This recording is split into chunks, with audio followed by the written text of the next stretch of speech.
Welcome to the Glenn Beck program. Tonight, the latest attack has been launched, and this is a good one. It's anti-Glenn Beck Haiku Day. It is. We want to talk a little bit of taxes today. We're going to give you a little bit of hope today.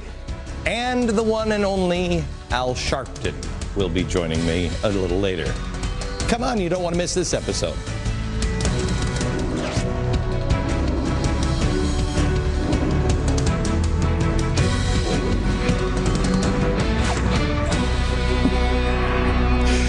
So, hello, America. I was on vacation last week, and I was at Disney World buying that communist Mao puppet for some reason that they're selling there now, and I'm thinking, whatever happened to? What's going on in our country? What the heck is happening? How did we allow our country to get to this moment? It's so far beyond left and right and Republican and Democrat. It's so far beyond that.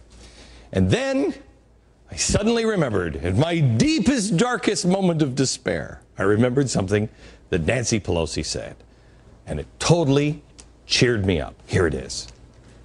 But we have to pass the bill so that you can find out what is in it. It's like a can of nuts. You have to open it up to find out what's in it. It's not what not really what I expected. I think I'm a surprise. You know what I mean? You open it up and you're like, that's not what I expected. Now, let's open up the health care bill. Who doesn't like a good surprise or two? I mean, besides me. Or maybe you, especially when it comes to our country.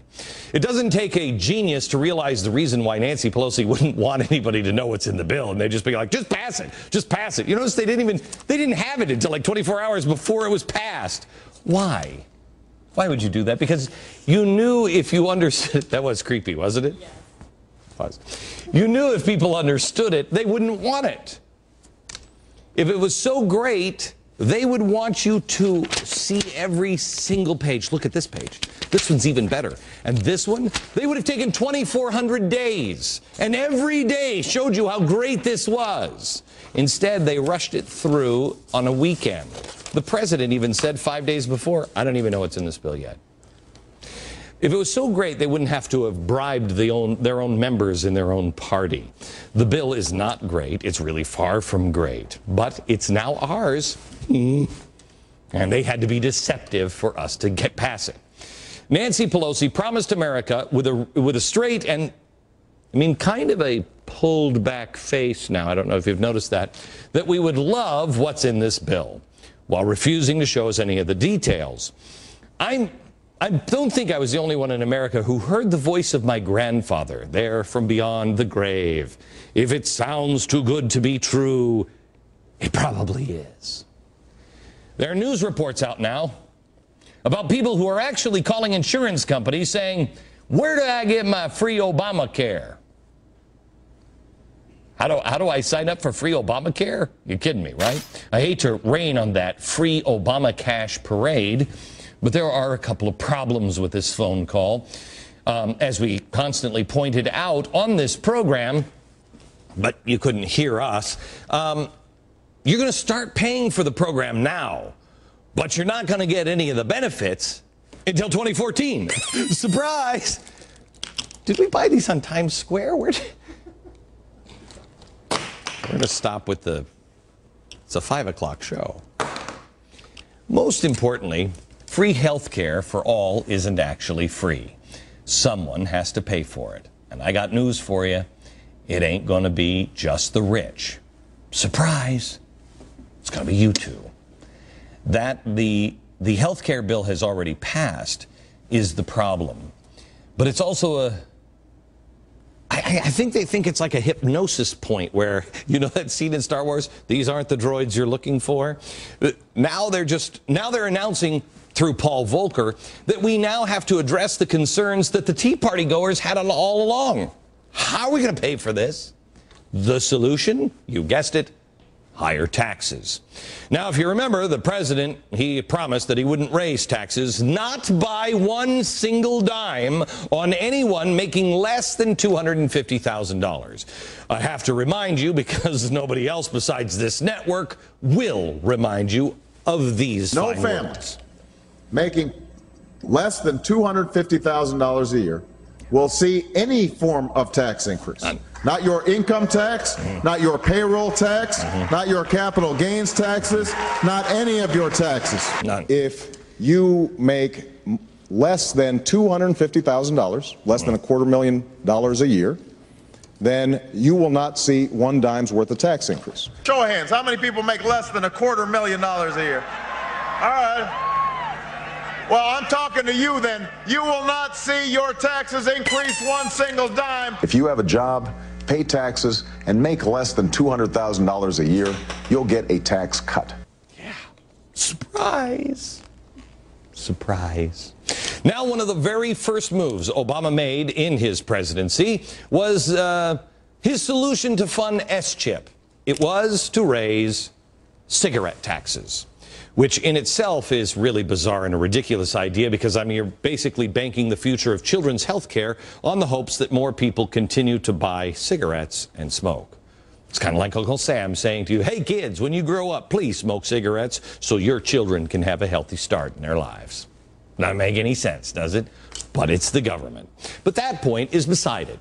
I think there are a lot of people, I don't know, I think I've seen a few people who make less than $250,000 a year with a cigarette in there. Not the president, because he makes well over $250,000 a year.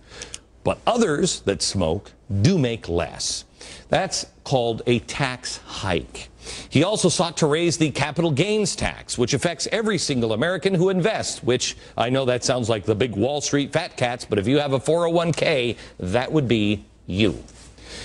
Volcker has now come out and said that we're going to have to raise taxes in order to bring deficits under control. Did we try the not spending money thing and it just didn't work out? I'm a little fuzzy on the last 9-10 years. He said we're going to need to consider a European-style value-added tax, or VAT. Taxes always add value. According to Reuters, Volcker said, quote, the value-added tax was not as toxic an idea as it had been in the past, and also said a carbon or related energy-related tax may become necessary. So we could get a VAT and the carbon tax? Oh, be still my heart.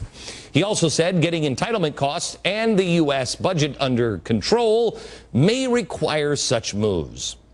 Now, that would be cutting the spending, not raising. See the difference there, Paul? If at the end of the day we need to raise taxes, we should raise taxes. Surprise! Thanks, Nancy. I needed that little pick-me-up. In a total shocker, the George Soros-funded Center for American Progress is a big fan of this idea. Remember, a carbon tax, but also that special VAT. It would be added on top of the federal tax, raising the $1 trillion needed to cover the projected shortfall in 2020. It would require 7% more on everything we can consume. I got it. We should just consume less. Of course, if we do, then we would have a revenue shortfall. Don't worry about all the details. You can't just force 32 million people to get health insurance and then mandate that all preventative care is free, because there's no such thing as a free lunch. I think that was my grandfather that said that. You have to pay for it. Eventually, somebody pays for it. Insurance companies will be forced to give you preventative care for free, which means they'll pass the cost on to you, almost like a tax. Part of the bill that has already been passed, by the way, and supposedly will save us money and have absolutely no waste in it. It is all for health care. It is all going for little children and their coughs.